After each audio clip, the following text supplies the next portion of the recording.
Hello guys, welcome to your learning point. आज के हम इस वीडियो में सीटेट 2020 के लिए बहुत ही इंपॉर्टेंट इंग्लिश पेडागोगी का पार्ट 4 देखने वाले हैं, जिसमें आज हम कवर करेंगे मोस्ट इंपॉर्टेंट 1 क्वेश्चन जो कि आपके प्रीवियस ईयर में आपसे पूछे गए हैं सीटेट एग्जाम में। तो चलिए स्टार्ट करते हैं हमारा आज का ये वीडियो।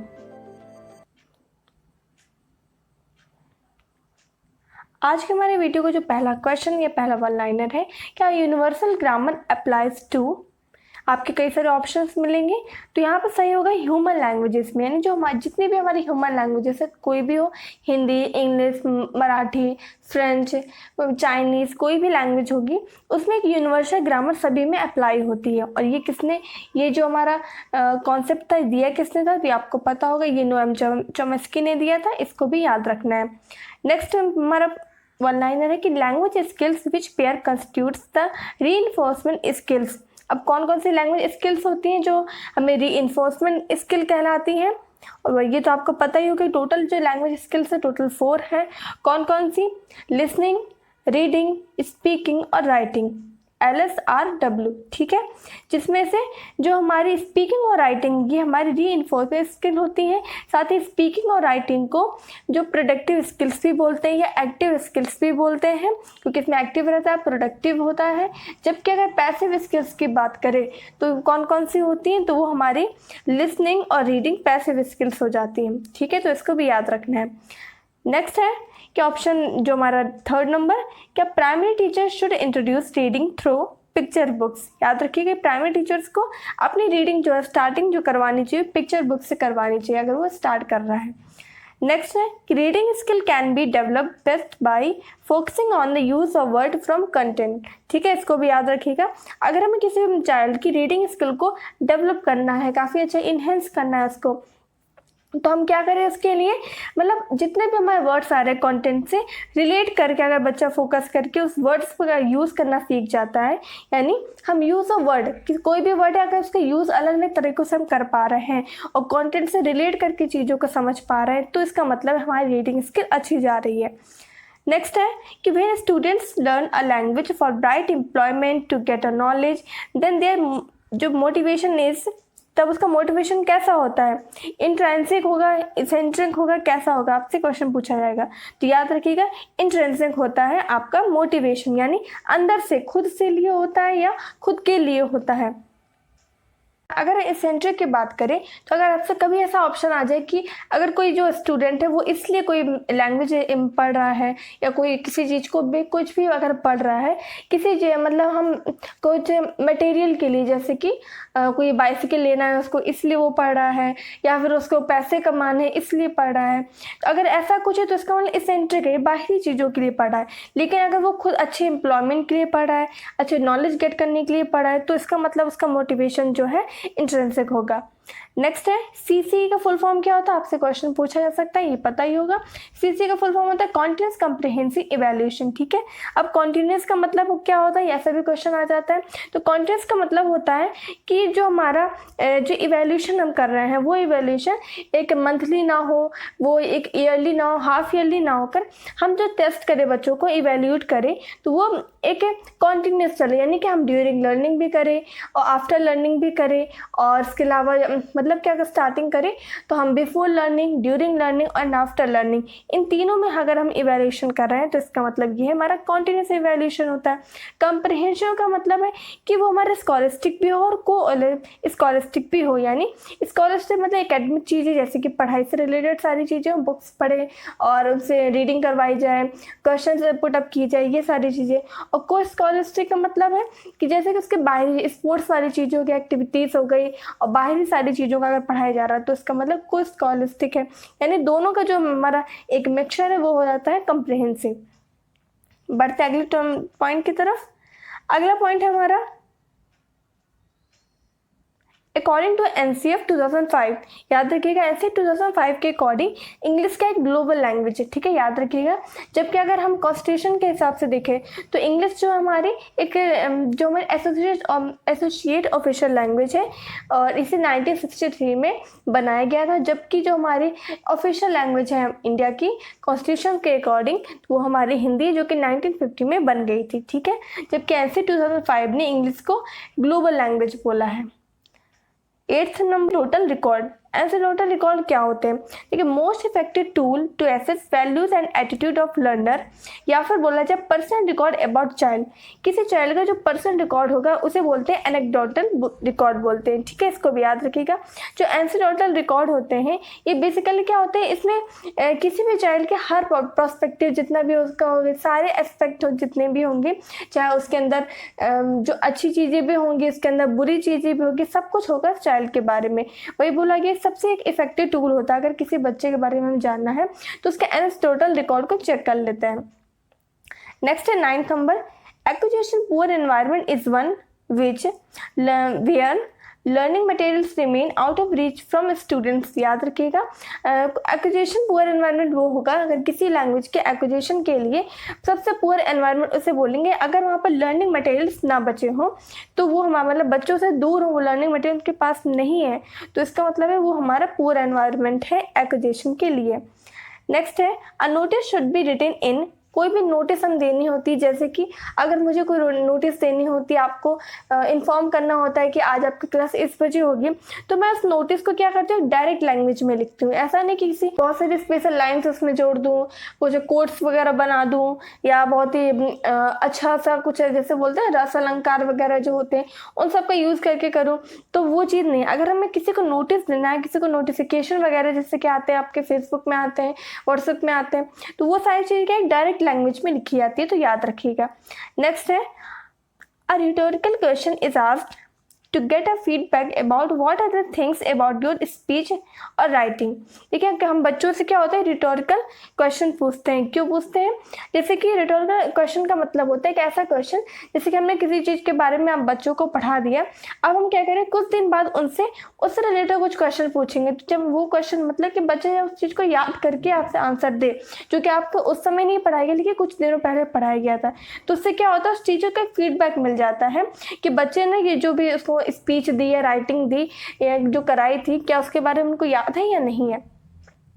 नेक्स्ट है, what is humanistic approach. Humanistic approach क्या होता है? देखिए, एक process that enable students to discover structures from themselves. यानी कि जो ह्यूमनिस्टिक अप्रोच का मतलब एक तरह से होता है हम किसी जो बच्चे डिस्कवर करें, या कह सकते हैं खुद बच्चे अपनी चीज़ों को बनाएं या खुद कंस्ट्रक्ट करें, डिस्कवर करें, तो उसे बोलते हैं ह्यूमनिस्टिक अप्रोच बोलते हैं, ठीक है। तो इसको भी याद रखिएगा।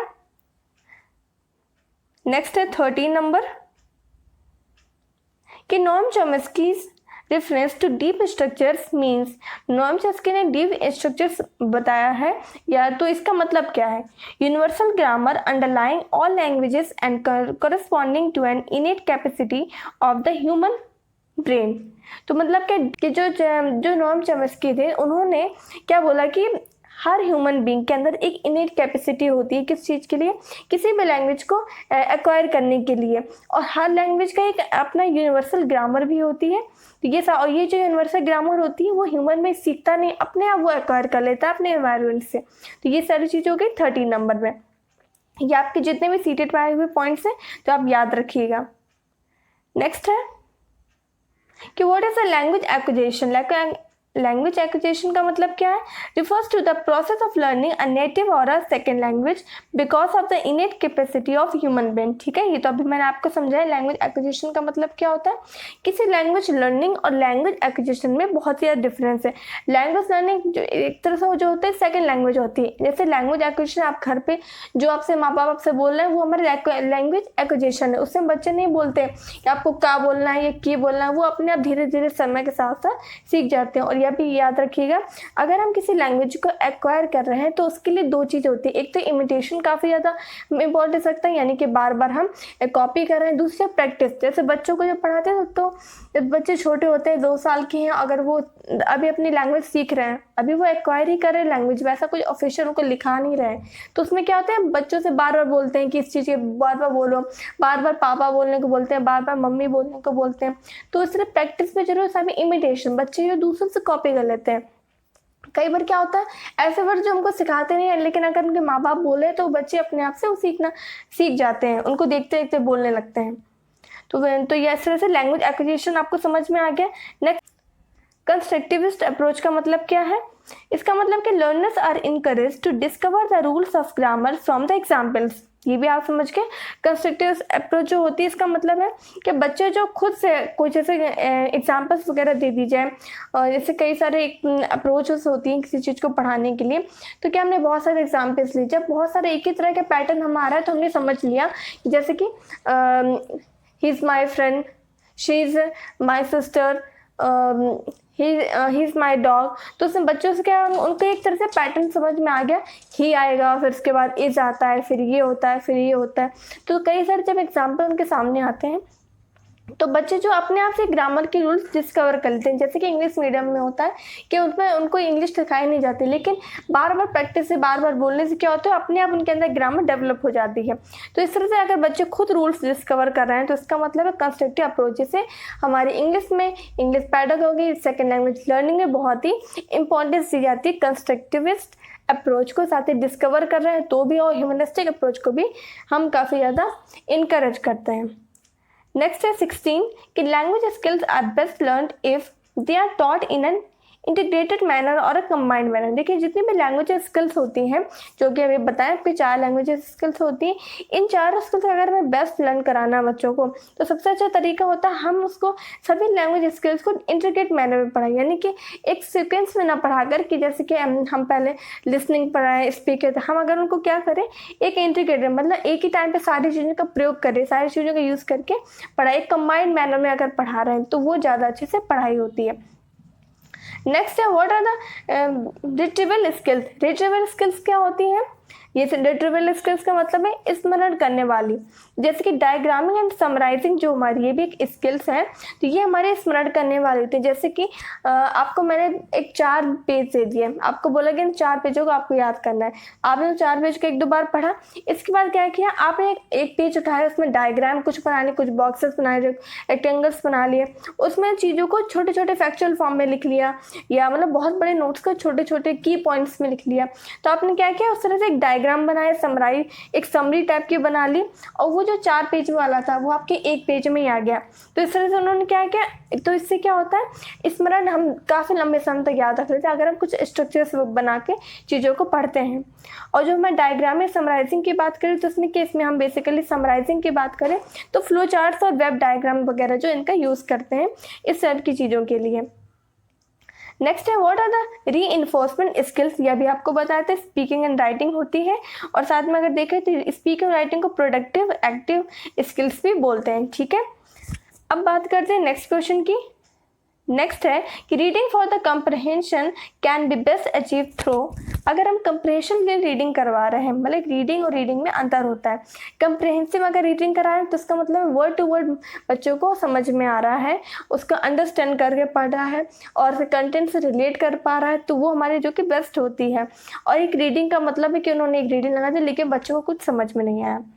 तो अगर रीडिंग फॉर कंप्रहेंशन कराना है तो can be best achieve through silently read and ask their queries when they come across. ठीक है, अगर मतलब अगर कंप्रहेंसिव बच्चों को बोला आप साइलेंटली रीड करें, मन में चीज़ों को पढ़ें, और अगर आपसे कोई क्वेश्चन, आपकी कोई क्वेरी होती है तो आप उसको उसी वक्त अपने टीचर से जाके पूछ ले। तो सबसे बेस्ट तरीका होता है रीडिंग फॉर कंप्रहेंशन के लिए।